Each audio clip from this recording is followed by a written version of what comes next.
Labas vakaras, jūsų dėmesiu Kėdainių krašto televizija ir aš, Indrė Dambrauskienė. Kviečiame kartu apžvelgti naujausius rajono įvykius. Dabar apie juos trumpai, ačiū žiūrintiems. Šiandien pradėtas kapitalinis Labūnavos kelio remontas. Sulaukė dėmesio ir rūpesčio vieniši Dotnuvos seneliai net susigraudino. Smilgos gatvės 6 namo gyventojai supykę. Nepalikime kurčiųjų gyvenimo užribyje. Labūnavoje vyko tradicinis kaimo muzikantų suvažiavimas. Nevėžio krepšininkams pritrūko taiklumo. Futbolu domisi ir merginos. Šiandien pradėtas kapitalinis Labūnavos kelio remontas. Kelininkai pluša nuo pat ryto. Kėdainiečiams ir ne tik šiandien didi diena. Pagaliau taip ilgai laukta kelio į Labūnavą atkarpa pradėta tvarkyti. Kelias bus atnaujinamas visiškai. Apie planuojamus darbus pirmoji paskelbė Lietuvos kelių direkcija. 2016 metais tarp vykdomų rekonstrukcijos darbų įrašyti kelio Kėdainiai Labūnava Babtai rekonstrukcijos darbai. Dėl šio kelio remonto tiek valdininkai, tiek gyventojai kovojo ne vienus metus. Pelėdnagių seniūnas Valentinas Tamulis nuolat sulaukdavo vietinių gyventojų skundų ir prašymo tvarkyti minėtą kelią. Problemos kildavo didžiausias ta, kad kelias buvo labai prastos būklės, ypatingai tie kelkraščiai ir ypatingai šiemet, tai praktiškai, kadangi 3 seniūnijos darbuotojai grinai atvažiuoja į darbą būtent šito keliu, tai jie man kiekvieną dieną praktiškai sakydavo, kad matydavo mašinas stovinčias su prakirstom padangom. Tai žmonėm aišku būdavo ir nuostolis, ir nepasitenkinimas. Šiandien dieną galima pasidžiaugti, kad jau prasidėjo darbai. Ir kiek žinau, iš kelininkų gruodžio 1 dienai bus jau aplamai visas kelias bus priduotas su visais aplinkos sutvarkymo darbais. Kelio tvarkymo darbus vykdo akcinė bendrovė Kauno tiltai. Dėl statybos darbų nuo balandžio 1 iki birželio 30 dienos šiame kelio ruože bus draudžiamas eismas. Vairuotojai bus nukreipti apylanką, kuri nuo Labūnavos aplinkkelio ves Saviečių kaimo link Via Baltikos kryptimi į Kėdainius. Į Kauną kelininkai prašo žmonių šiuo keliu nevykti. Galimos eismo spūstys. Kelias nuo Pelėdnagių iki Labūnavos bus atnaujintas visiškai. Sena kelio danga bus nuimta, šiek tiek keisis reljefas, bus mažinami kalnai, kelias taps netoks vingiuotas, bus paklotas tinkamas pagrindas bei nulieta nauja asfalto danga. Taip pat projekte numatyta, kad bus pašalinti medžiai ir kelmai, bet to kelias bus platesnis ir kur kas saugesnis. Kitos naujienos. Labdaros ir paramos fondas Viltis Vikonda jau skleidžia džiugę Velykų nuotaiką ir nepriteklių prispaustiems kraštiečiams dalyja lauknešėlius. Fondas Viltis Vikonda vėl atkeliavo pas jūs. Vėl pasveikinti jūsų artėjančiom šventėm. Atėję Velykos, palinkėjo jums sveikatėlės. Labdaros ir paramos fondas Viltis Vikonda jau pradėjo velykinių lauknešėlių dalijimo keliones. Vakar fondo direktorė bei savanoriai aplankė Dotnuvos seniūniją. Buvom susitikę su jaunom šeimom, kurios turi daug vaikų, o senelius, vienišus žmonės lankome važiuojant pas juos į jų gimtuosius namus. Taip pat šiandien lankome Dotnuvos slaugos namų gyventojus. Kaip fondas ir pageidavo, žiūrėjom, kad būtų šeimos tvarkingos, auginančios daugiau, kokius 3-4 vaikus, pritrūkstančios lėšų kartais, tokias tvarkingesnės šeimas rinkom. 10 šeimų, 10 vienišų močiučių, kas pirmą kartą čia buvo. Nori dėmesio tie senukai, mato rūpestį ir jaučiasi saugesni. Kai kurios aplankytos senolės dėl svetimųjų parodyto rūpesčio ir dosnumo net susigraudino. Man taip liūdna, kad dar yra gerų žmonių, kurie tas babulės uvažuoja. O kas jumis rūpinasi? Kai kada atvažiuoja brolio dukra, tai aš jai teta, o taip tai nieka. Kaimynės labai gerus ateina, kaip laikaisi, gal ką atnešti, ar ką nors išnešti. Tai va, kai laiptiniai kaimynės, tai labai liuks. Va, o taip tai viena. O ką? Niekam man nereikia, teisybę pasakius. Duonytės yra, sriubos įsiverdu, kitas iki kaimynės atneša. Bet Velykom kažko skaniau pasiruošėt? Kiaušinius 5 nudažau. Sako, valgyk, sakau, kad aš 2 pilvų neturiu, o vienam gana. Ką ketinate ruošti Velykoms? Aš tai dažniausiai brolis, nes netoli gyvenam į Krakėse, tai važiuoju su jų šeima. Šiek tiek pasiruošiu ir aš kiaušinių pasidažau, tai dar šio to pasidarau, mėsytės kokio. O kaip tos dienos bėga? Ai, visai būna. Būna nuobodžius, būna vasara, daržas, viskas. Nieko. Ar sudėtinga vienai gyventi? Ne, pripratau, ne. Gerai. Žmonės sutinka nuoširdžiai, su šypsena. Iš tiesų dabar, kai buvome pas senolę akademijoje, tai moteris labai susigraudino. Aš manau, kad vienišiems, seniems senjorams reikia to dėmesio. Reikia su jais šnekėtis, reikia juos lankyti. Jiems tai yra džiaugsmas. Fondo savanoriai gydytojai Darius ir Aušrelė Kaminskai sako, kad lankydami skurdžiau besiverčiančias šeimas, vienišus senolius išgyvena labai jautrių akimirkų. Tai tikrai yra jautru matyti jų tiesiog problemas. Ir norėtųsi, nors švenčių proga, pasidalinti su jais kažkokia maža dovanėlė.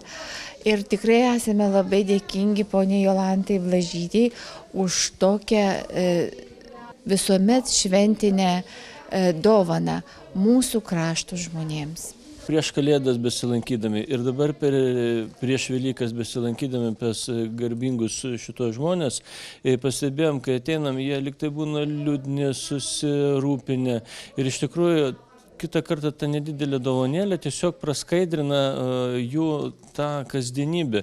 Ir iš tikrųjų, kai pamatai tą šypseną, kur ką tik tai buvo susirūpinęs, tai kai žinokit, pasidaro miela ir gera ant širdies.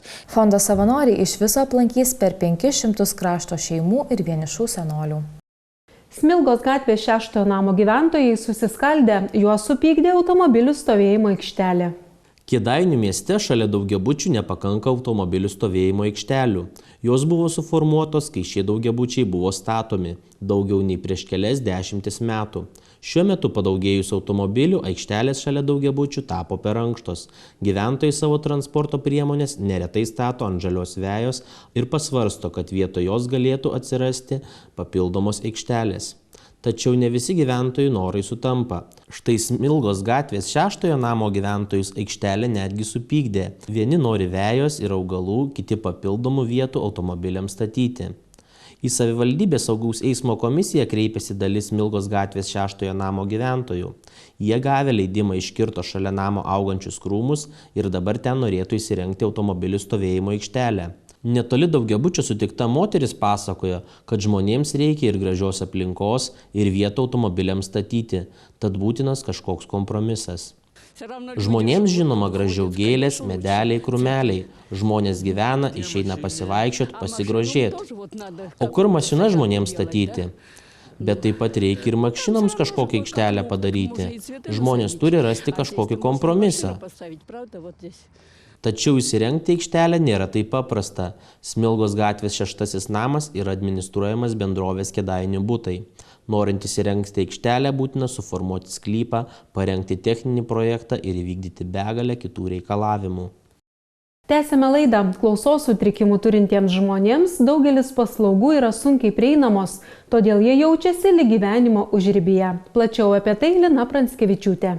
Kėdainių rajono savivaldybėje vyko konferencija Vienybėje stiprybė. Mes ir klausos negalią turintis žmogus, į kurią susirinko ne tik Lietuvos kurčiųjų draugijos, Lietuvos gestų kalbos vertėjų asociacijos, bet ir rajono savivaldybės, kultūros centrų vadovai, seniūnai, bendruomenių centrų pirmininkai, socialiniai darbuotojai ir jų padėjėjai, bibliotekininkai, nevyriausybinių organizacijų atstovai.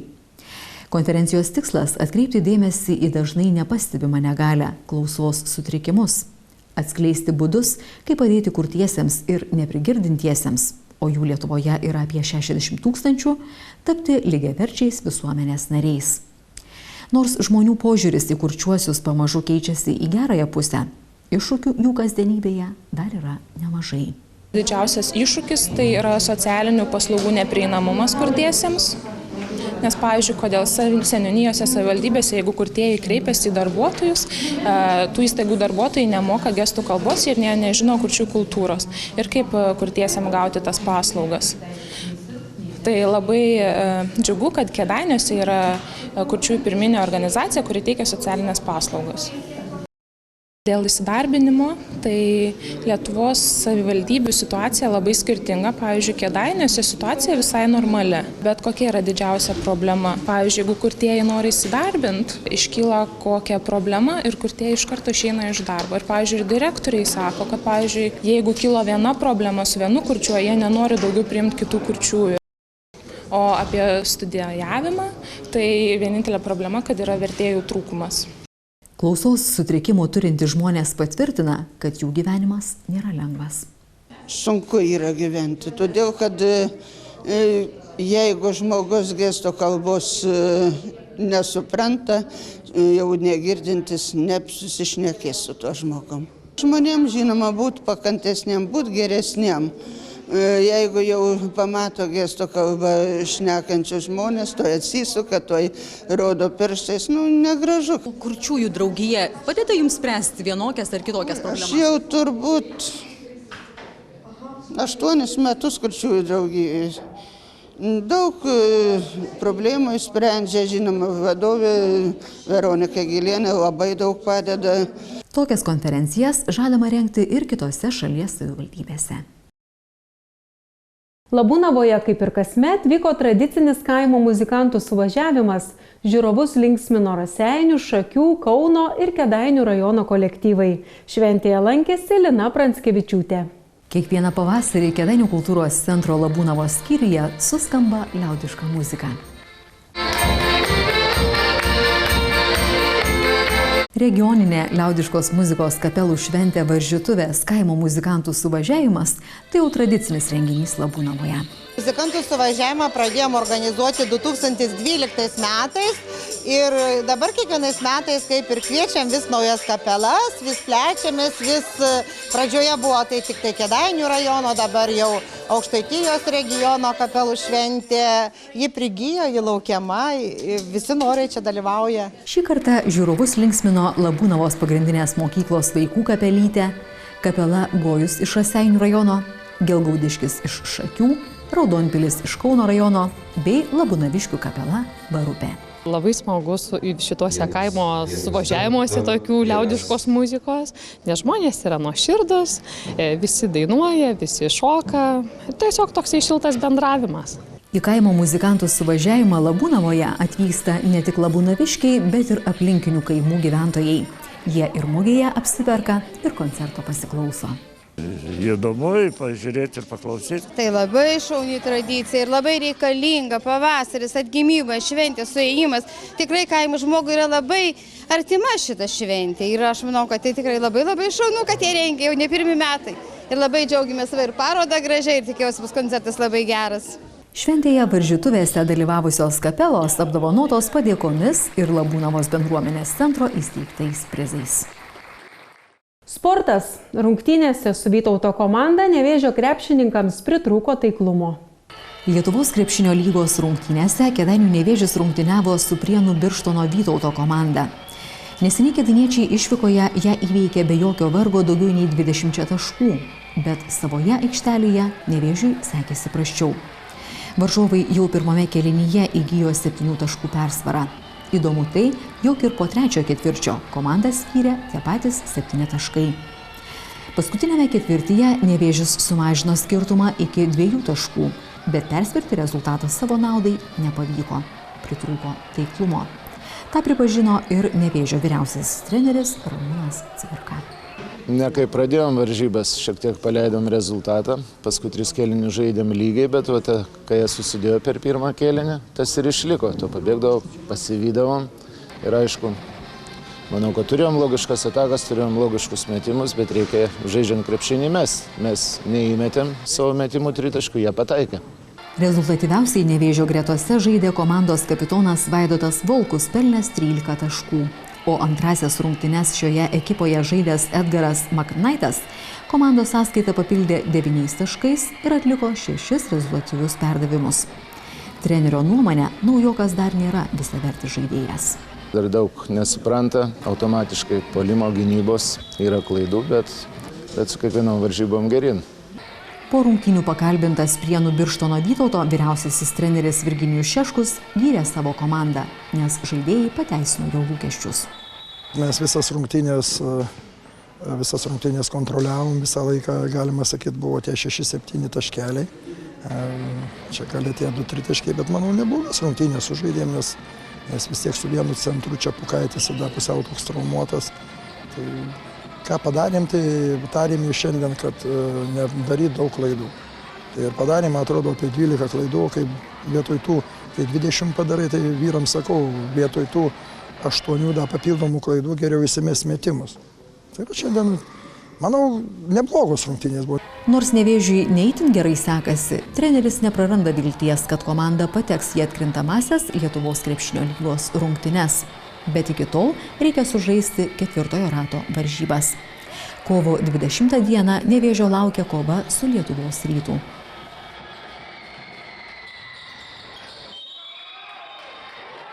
Futbolu domisi ne tik vyrai, bet ir merginos. Savaitgalį Kėdainiuose vyko tarptautinis turnyras, kuriame kovėsi Lietuvos, Latvijos ir Estijos futbolininkės. Savaitgalį Kėdainių sporto centro futbolo manieže vyko tarptautinis merginų futbolo turnyras Futbolo klubo Nevėžis taurė. Turnyras organizuojamas jau 2 metus. Savaitgalį dėl prizo varžėsi Kėdainių merginų futbolo klubo Nevėžis komanda. 2 komandos iš Latvijos, 1 iš Estijos ir 3 komandos iš kitų Lietuvos miestų. Kėdainių Nevėžio direktorius Saulius Kibinauskas teigia, kad moterų futbolas Lietuvoje atgimsta. Kuriam patinka ta sporto šaka, tai jos pačios veržiasi į aikštę ir labai nori sportuoti, labai nori treniruotis, taip kad, kaip nebūtų keista, moterų futbolas šiuo metu tikrai, jeigu taip kalbant plačiau Lietuvoje, tokiam atgimime daug futbolo komandų ir jeigu žiūrėt praeitų metų net moterų futbolo Lietuvos, tai Šiaulių Gintaro universitetas tokia yra komanda, tai čempionų lygoje Europoje labai toli nukeliavo, tikrai pasiekė labai įspūdingų rezultatų. O šiaip pas mus, tai jeigu mes turėtume gal daugiau truputėlį finansinių galimybių, tai mes turėtume labai tvirtą tą komandą, bet iš tikrųjų truputėlį toj vietoje reikėtų pasitemti ir manau, kad po kelių metų Kėdainiuose bus gan stiprus merginų futbolas. Merginų futbolo komandos Nevėžis treneris Evaldas Kugys sako, kad merginos nori užsiema šio sportu. Tai yra 16, yra net ir jaunesnių, bet pagrindė 16-17 metų mergaitės. Treniruojamės 2 kartus per savaitę, nes, kaip žinom, maniežo užimtumas yra labai didelis. Tai dabar, kai pačils orai laukia, bus daugiau treniruočių, bet tai po 1,5 treniruojame, po 1 treniruojamas 2 kartus savaitę. Jaunųjų futbolininkių nuotaika varžybų metu buvo puikiai. Sekasi visai neblogai, svarbu turim komandinę dvasią, kaip pasakius, vieną kitą motyvuojam ir bandom siekti geriausio, ko šiandien galim. Komanda startuoja tik tai 1 metus, bet yra kas iš mūsų, kas ir anksčiau lankė, bet lankė su berniukais. Aš tai 2. Mano bus 7-6 metai. Mačiau žaidėt su berniukais ir kaip patiko? Pasivaržyti draugiškai visą laiką bus smagu. Tarptautinio merginų futbolo turnyro Futbolo klubo Nevėžis taurė nugalėtojais tapo Tartu komanda Premium 10 Estija, 2 vietą iškovojo merginų komanda Olainė Latvija, 3 vieta Jacava Latvija, 4 vieta atiteko Kėdainių futbolo klubui Nevėžis. Geriausia Nevėžio merginų komandos žaidėja tapo Karolina Krianinaitė.